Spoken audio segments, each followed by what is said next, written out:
NSIT निखारता है आपकी प्रतिभा को। NSIT, a place to imagine, invent and inspire. NSIT, अम्हारा, Bihta, Patna.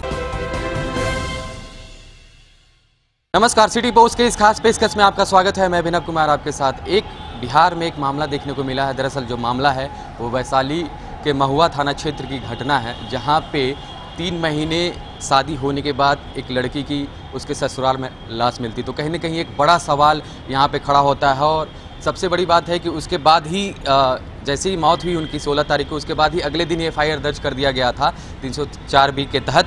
उसके बाद जो खबरें आ रही है कि खबर ये थी कि 304B के बाद दूसरी धारा लगाई। तो कहीं ना कहीं कुछ मामला फंसता हुआ नज़र आ रहा है। इसी को लेके आज जो महिला संघ की जो यहाँ पे संयोजक है वो आई हुई है इस मुद्दे को उठाने के लिए। उनसे बात करेंगे आखिरकार मामला क्या है। उनके परिवार के भी लोग यहाँ पे आए हुए हैं, उनसे भी हम रूबरू करेंगे कि आखिरकार मामला क्या है और वो क्या चाहते हैं।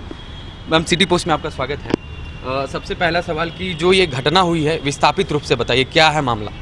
देखिए, मामला ये है कि गत 1 हफ्ते पहले महिला विकास मंच वैशाली की जो मेरी अध्यक्ष हैं सोनल सिंह, उनके द्वारा मुझे कॉल आया कि मैडम ऐसी ऐसी बात है, 3 महीने हुई है शादी की और लड़की को मार के टांग दिया गया है।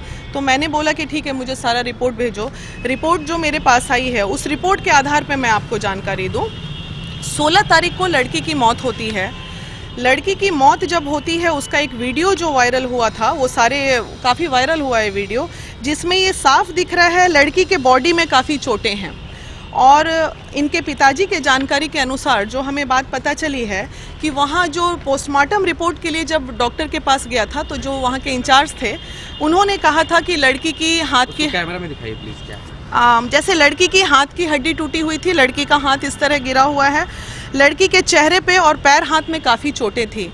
लेकिन जब लड़की के बॉडी को फांसी से उतारा गया तो फांसी से जो उतारा गया उस वक्त लड़की के एक जो बिंदु सामने मुझे बीइंग अ महिला मुझे दिख रहा है, लड़की के मांग में भखरा सिंदूर पूरा भरा हुआ है और उसके बाद उसका पैर हाथ पूरा आलते से रंगा हुआ है। तो ये कुछ बात हजम नहीं होने वाली है कि आखिर कोई अगर फांसी लगाएगा तो भखरा सिंदूर वो जो ये सब, जहाँ तक गांव वाले से पता चला कि शायद ये वहाँ के कुछ रिनाउंड लोग उसकी बॉडी को ठिकाने लगाने की कोशिश में थे, नहीं लग पाया।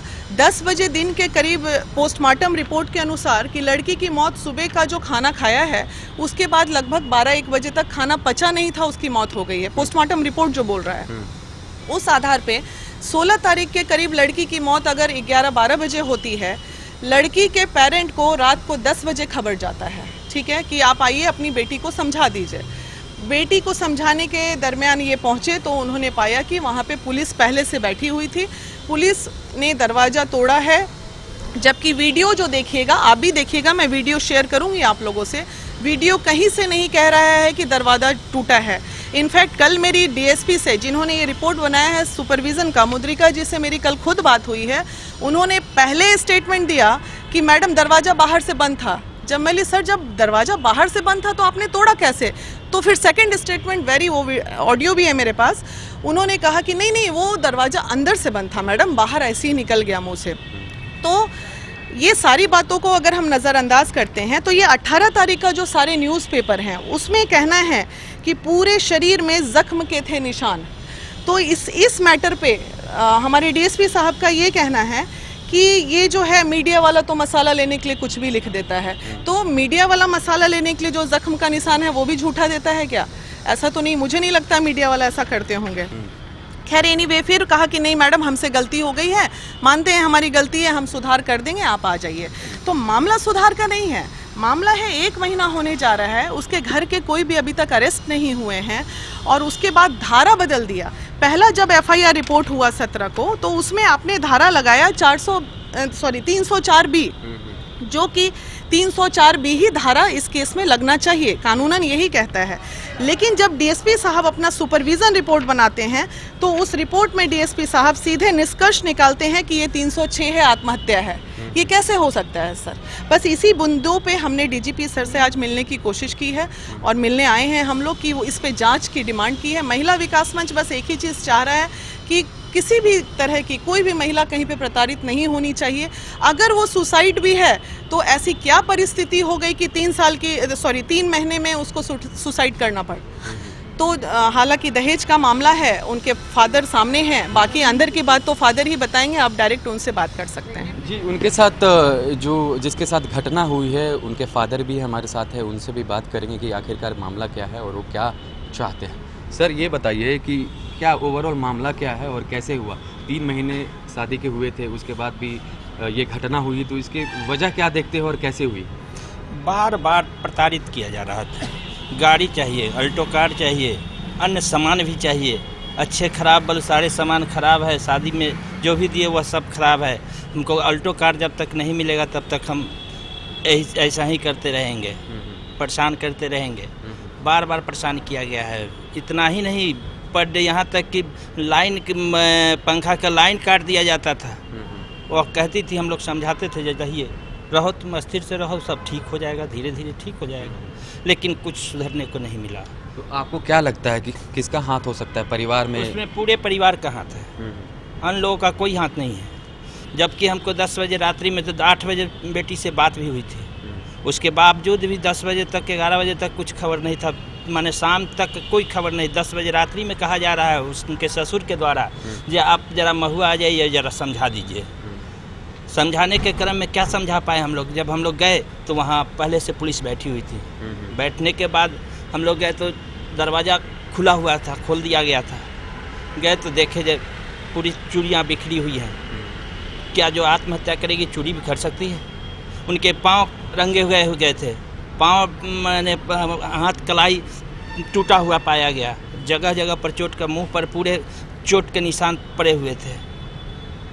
तो सर ये जो गाड़ी की जहाँ तक बात आ रही है कि आप वो लोग डिमांड कर रहे थे, तो ये मामला कब से चल रहा था? शादी से पहले भी? शादी के बाद से बहुत मामला आ रही थी। बार बार हो रहा था, जब गाड़ी दीजिए, मांग के ले आओ, मांग के ले आओ। यहाँ तक कि बहुत कुछ बार बार प्रेशर दिया जा रहा था। तो अब क्या चाहते हैं कि पुलिस महकमे से क्या चाहते हैं? जिस तरीके से मैडम भी बता रही थी कि कंप्लेन भी किया गया, उसके बाद धारा लगाई गई, धारा को भी चेंज कर दिया गया, तो कहीं ना कहीं पुलिस की भी लापरवाही इससे दिखती। तो आप क्या, आप पटना भी आए हैं इस मुद्दे को लेके?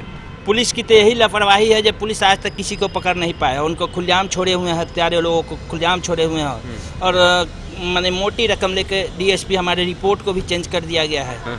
हम लोगों से कुछ पूछताछ नहीं, कोई आज तक खबर भी नहीं है जो आप क्या चाहते हैं, कोई पूछताछ भी नहीं हो पा रही है।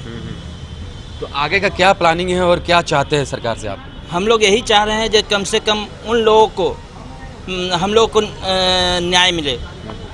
और क्या उम्मीद कर सकते हैं न्याय के सिवा? तो कुछ, क्या हमारी बेटी लौट के आ सकती है क्या? तो आप चाहते हैं ना कि उनके ससुराल के खिलाफ कंप्लेन हो, उनके खिलाफ कार्रवाई हो? बिल्कुल कार्रवाई हो,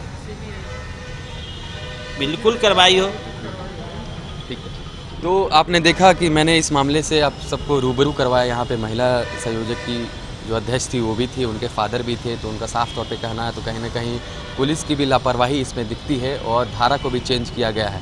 सीधे तौर पे उनका कहना है कि कहीं ना कहीं जो दहेज को लेके उनके परिवार, ससुराल वाले की तरफ से बार बार आलोचना की जा रही थी कि उनकी तरफ से कुछ डिमांड भी था, तो उसके तहत भी कहीं ना कहीं ये हत्या के रूप में देखा जा सकता है।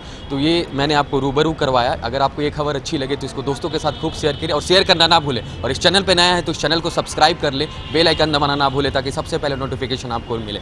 प्यार, समर्थन और सहयोग के लिए बहुत बहुत धन्यवाद। नमस्कार। यहाँ पड़ती है भविष्य की मजबूत नींव, हम मिलकर बनाते हैं बेहतर कल। गोपाल नारायण सिंह यूनिवर्सिटी, आपके बेहतर कल के लिए।